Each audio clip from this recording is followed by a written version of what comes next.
প্রচন্ড শীতের রাত, উনি সফরে বেরিয়েছেন হাদিস কালেকশনের জন্য। উনি মাগরিবের নামাজ, এশারের নামাজ পড়ে একটা মসজিদে শুয়ে পড়লেন, আর শুয়ে শুয়ে হাদিস পড়তেছেন, আর মনে মনে ভাবলেন রাতটা মসজিদে কাটায় দেয়। কিন্তু দারোয়ান এসে বলে মসজিদে থাকতে পারবেন না, ওঠেন। উনি যে আহমদ ইবনে হাম্বল এটা চিনে নাই, কাঁথা গুছিয়ে হাদিসের কিতাব নিয়ে কাঁধের মধ্যে ব্যাগ নিয়ে মসজিদ থেকে বেরোয় গেলেন। কি আর করবেন, প্রচন্ড শীত, আর কাঁপতেছেন বুড়ো মানুষ। পথিমধ্যে দেখলেন বাজার একজন খাব্বাজ, শাবুন খাব্বাজ, যুবক রুটি বিক্রেতা। সে রুটি বিক্রি করে। সে যে সালাম দিল, আসসালামু আলাইকুম। আহমদ ইবনে হাম্বল বলে, যুবক, আমার যাওয়ার জায়গা নেই, সফরে বেরিয়েছি, খুব শীতে কষ্ট পাচ্ছি, রাতে যদি তোমার এই চুলা থেকে একটু আগুন পোহাই কোনো সমস্যা?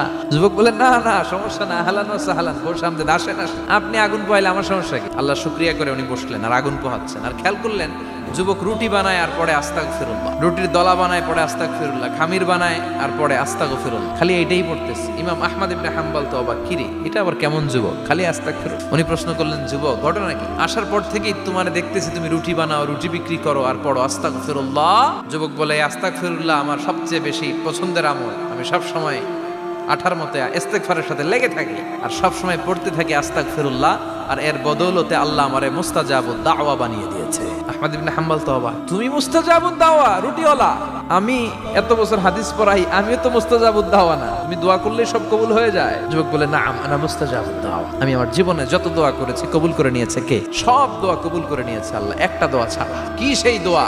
যুবক এবার বলতে শুরু করলো, আমার জীবনে যে দোয়াটা আল্লাহ কবুল করে নাই সেটা হচ্ছে আমি আল্লাহর কাছে অনেক চেয়েছি, অনেক দোয়া করেছি, যে আল্লাহ শুনেছি এই জামানার সবচেয়ে বড় মুহাদ্দিস, তার নাম নাকি ইমাম আহমদ ইবনে হাম্বল। আল্লাহ তোমার কাছে আমার চাওয়া, আমি যেন এই ইমাম আহমদ ইবনে হাম্বলরে দেখে মরতে পারি। আহমদ ইবনে হাম্বল আবেগপ্রবণ হয়ে গেলেন, চোখের পানি ছেড়ে দিলেন, বললেন, যুবক, তোমার এই দোয়াটাও কবুল হয়ে গিয়েছে। আহমদ ইবনে হাম্বল তোমার দরবারে ছুটে এসেছে। যুবক চোখের পানি ছেড়ে দেয়।